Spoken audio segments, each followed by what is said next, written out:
Hello, and thank you for watching my story about how I became a user of a sea mineral fertilizer called C90. Now, while I'm particularly interested in hay and forage production, this is a message that could benefit anybody from a large producer to a backyard gardener, so just hang in there. Now, I grew up on a small family dairy farm, nothing special about that. And when it came to pasture and range management, why, we was pretty conventional. When we had a weed problem, we sprayed for weeds. And when we needed a boost in production, why, we just added fertilizer. It wasn't that we had that much invested in conventional technology, it was basically all we knew. So after several years, I became re-involved in the family farm and volunteered myself to bale some hay for Mom's dairy operation. Now, she was using about 14 to 1500 bale a year, and this piece of property that I was assigned to take care of was only producing about 800, maybe 900 bale a year. So one of my first priorities was to try to reach that 1500 bale limit. Just to break 1,000 bales was going to be a big milestone.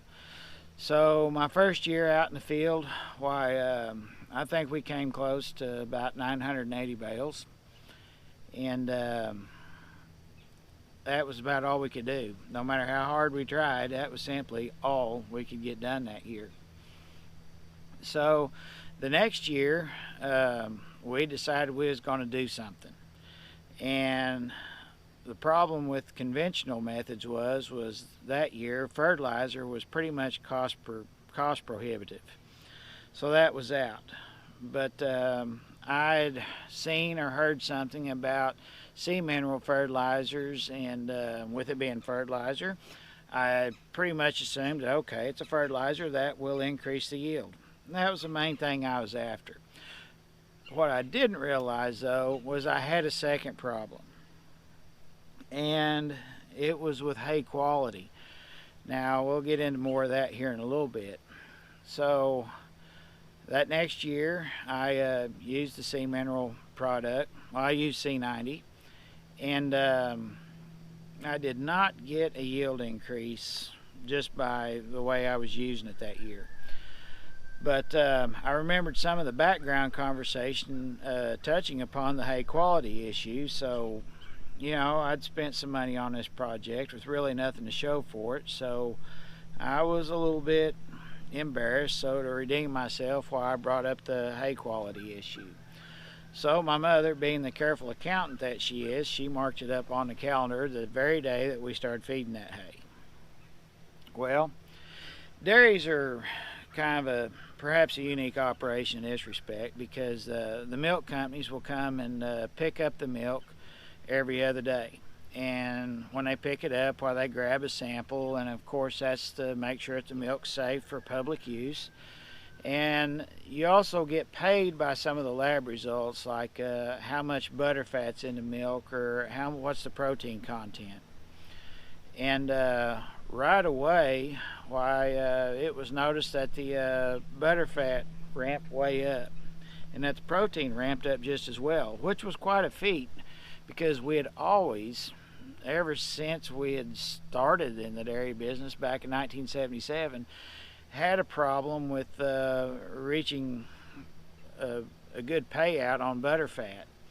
And even through herd improvements, through artificial insemination and various other feeds and mineral, just about every trick in the book, we never could sustain any increase in butterfat. So it was a very welcome surprise to see a substantial increase in both protein and butterfat. There's also a third number that dairy farmers pay a close attention to, and that's the somatic cell count. And as with the herd, of course we had bred genetic improvements in there, mainly for production and for butterfat and protein, of course, but also longevity.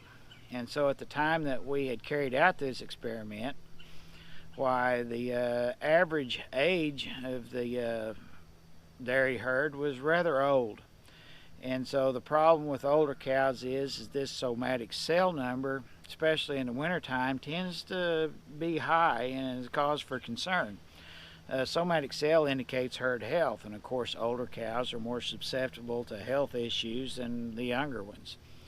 So along with the benefit, when we started feeding this hay, the benefit of increased protein and butterfat, we also saw the somatic cell take a rather steep dive. And that was at a time when we would normally see the somatic cell count go up. So this was a very welcome surprise. And I was informed that the C90 treatment was going to be an annual event. And I really had no idea what I'd even done. So I had to get myself educated on it. Now, here's a point that I came to realize. If you don't know how nature works, how are you going to be able to work with it? And so, you know, you're very prone to doing things that may lead to a lot of frustration. So one of the first books I picked up was this book called Sea Energy Agriculture by Maynard Murray, MD. He was a medical doctor writing on agricultural stuff. Now that's a story for another day.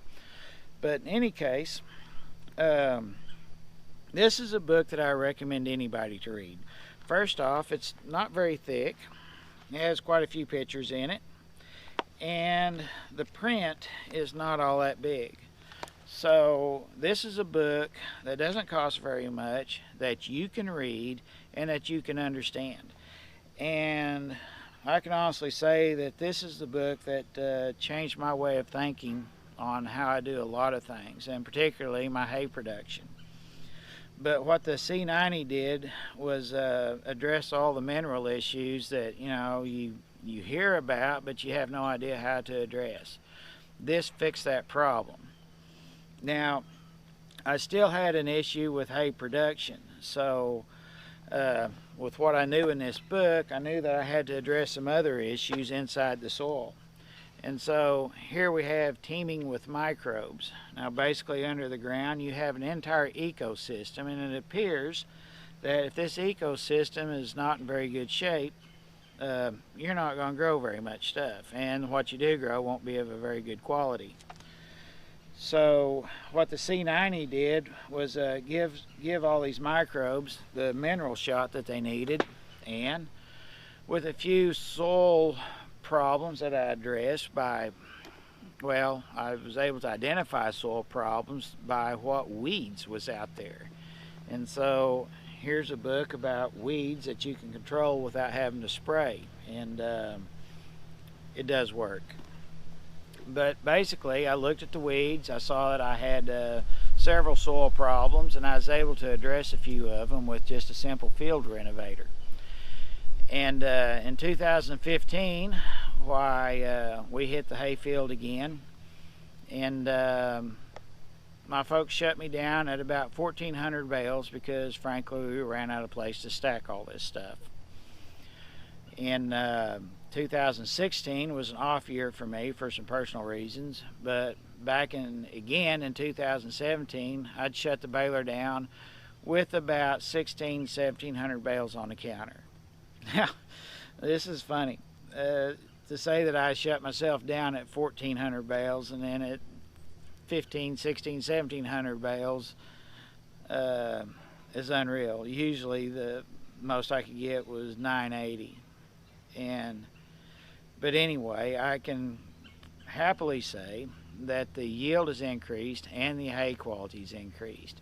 Now, while we was able to notice this in the milk, you'd be able to notice this in beef cattle by taking your calves to market. They'll be healthier, they'll be bigger, they'll be a much better quality animal. For the gardens, the produce that you produce out of it will also be of a higher quality. This is a product that works for me, and it will work for you.